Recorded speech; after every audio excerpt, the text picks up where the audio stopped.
one of the first concepts which I thought was interesting was a little story that was in the papers recently. Warren Buffett, who is one of the richest men in the world, and Bill Gates, who is the richest man in the world, and Bill Gates Sr. were at a dinner party, and the three of them are good friends, and they were talking. And a gentleman came up to them and said, you know, I was looking at you, and you gentlemen are very successful. What would you say is the most important quality of success? And all three, according to a bystander, all three broke off their conversation and turned and simultaneously said, focus. Focus is the most important requirement for success in our fast-moving world today. If you can focus, you can succeed, and if you cannot, you cannot. It's almost a black and white thing. Well, I thought that was interesting because the way Joe and I met is I put together a program some years ago called the Focal Point Program, which basically brought in business owners like yourselves and taught them to focus. And we spent 3 years going through every single aspect of life. We had 82 exercises that dealt with family and business and marketing and product and service and competition and positioning, and it was focus, focus, focus. And my offer, which is not as good as Joe's, but my offer was that you will double your income and double your time off within 12 months, or there'll be no charge for this program. And I never had to give a refund. In fact, many people doubled and tripled their income within 30 days. Just by learning to focus and just by thinking in terms of focus. So it's really, really important. I read an article about myself. It was a very successful entrepreneur in New Zealand, and the article was sent to me last week. I'm reading this article, and he said the turning point in his life was when he went to a Brian Tracy seminar and learned how to focus. He was broke, he was unemployed, he had no money, and he walked out of the seminar a completely different person, and he had written goals. He then looked around, and as it happens, he saw an article on coffee shops and Starbucks success in the United States. And it said coffee shops are a good business to be in because more and more people like the idea of a specialty coffee shop, and if it has a Wi-Fi, then they go there, it becomes a social center and so on. He knew nothing about coffee, and before the dust had settled, he owned 80 coffee shops in Australia and New Zealand. And then he says he got into a divorce and had to sell it for $50 million to share the proceeds with his wife. But he did not sell off the worldwide rights to it, so he's rebuilding. Anyway, his point was at the end of the article, they said, well, what would you say to aspiring entrepreneurs who want to be successful? And he said just two things. He said, focus and fail fast. Focus and fail fast. Learn quickly, try something new. And I thought I would just pass that on because it's sort of what I have discovered over the years, is the faster you fail and learn, the faster you succeed. You actually learn to succeed by failing. You know, Thomas J. Watson's famous line, if you want to increase your rate of success, you must double your rate of failure, because success lies on the far side of failure. Well, over the years, I've done a good deal of reading, and I came across a concept that I want to share with you, and we were talking about this a little bit earlier. And the concept is, the question is, what is the most valuable and highest paid work that you do? It's a really interesting question, because when I heard the question, I didn't know what the answer was. What do you think the highest paid and most valuable work is that you do? And the answer is thinking. Thinking is the most valuable work. Now, I am the best-selling author in the world in time management, also on goals, also on some other subjects. But I began studying time management about 30 years ago, and I came across a word in my studies, and the word was consequences. And what it basically said is that something is important if it has big potential consequences, and something is unimportant if it has low or no potential consequences. Number one reason for success is people focus on things that have high potential consequences. Number one reason for failure is people focus on things that have low or no potential consequences. Exactly what Joe was saying earlier, the famous Drucker quote, very worst use of time is to work intently on something that need not be done at all. And one of the things that is holding back entrepreneurs, business owners, it's killing them, by the way, and it's wiping out an entire generation, is this obsession with technology. I see people that are walking with their phone. It's almost like drug addicts that are mainlined. They cannot stop staring at their screen. They cannot stop pushing their buttons.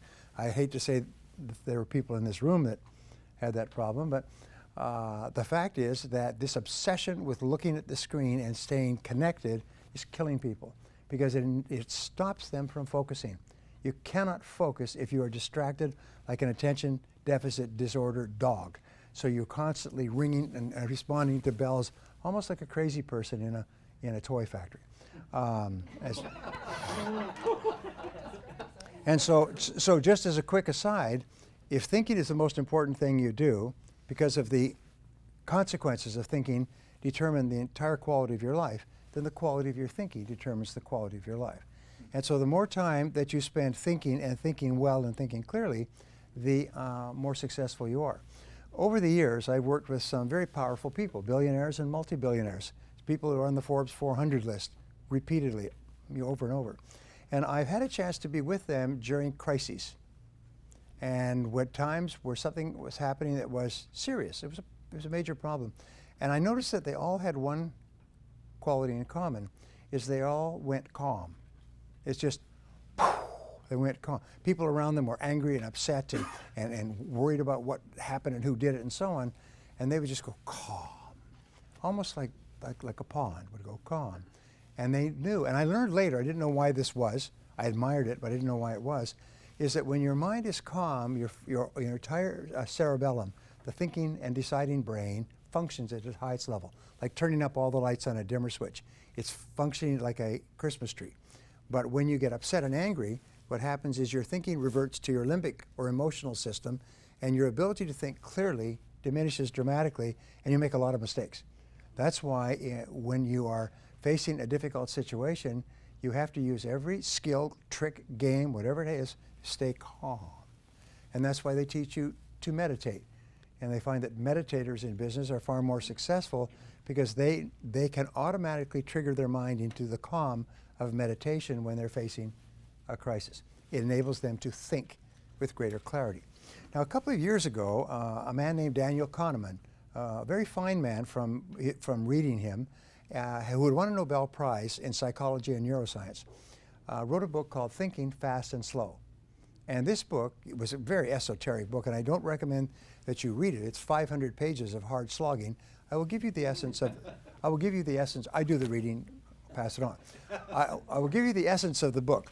He said that there are two types of thinking. There's fast thinking and slow thinking. Fast thinking is intuitive, it's instinctive, it's automatic, it's reactionary. I think of it very much as how you would drive through busy traffic. You're not giving a lot of thought, you're just interacting. He said the other type of thinking is slow thinking. And slow thinking is where you just slow down the thinking and take time to think through issues. Now, if an issue has little or no consequences, then you can think quickly. You know, what do you have for lunch? What do you pick up on your plate from the buffet? Where do you park your car? These are the consequences of these decisions are almost non-existent. But if it's a major issue, then you say, wait a minute, this requires slow thinking. Here is his contention that made the book a bestseller, is that the biggest problem that people have is that where they should use slow thinking, they use fast thinking.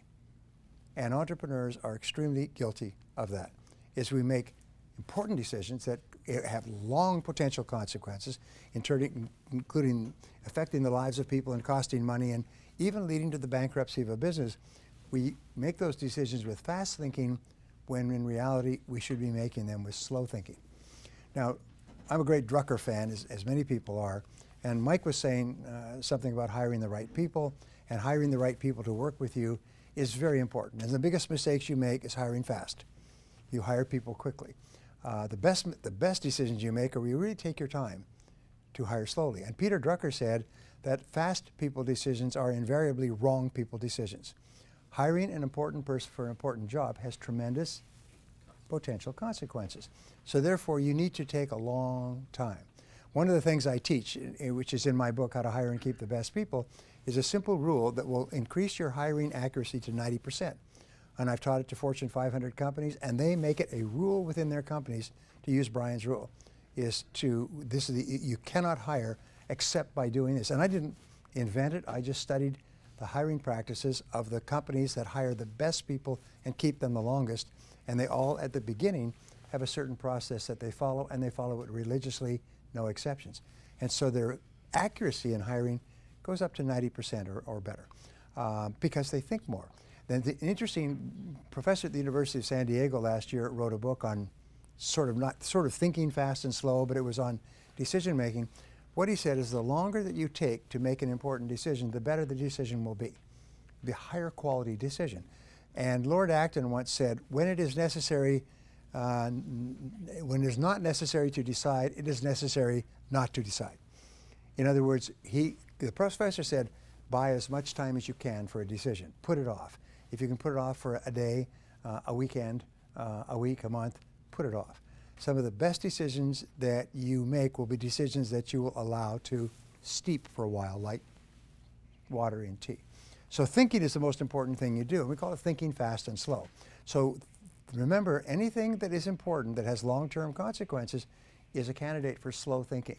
Discussing it with other people, sitting quietly, going for a walk, letting it ruminate in your mind, sleeping on it. You know, they say if it's a big deal, sleep on it.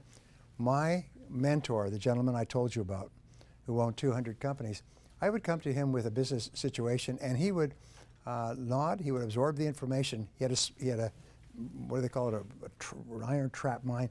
He could hear something once and remember it forever. He could read something once and remember it forever. He was very smart. And yet he would always say, let me think about it for a few days. And I would think, well, let's do this, let's do that. I mean, it's obvious, using fast thinking. He'd say, no, there are a lot of ramifications to something like this based on his experience. Let me think about it. And after 2 or 3 days, and I'd be very impatient, he'd come back and he said, you know, I've thought it over and I think we should approach it this way. And then he would lay out, based on his experience, a plan of action that was genius. And I'd go, ah. I mean, I felt like a child, which I was like a child with him. He's many years older than me.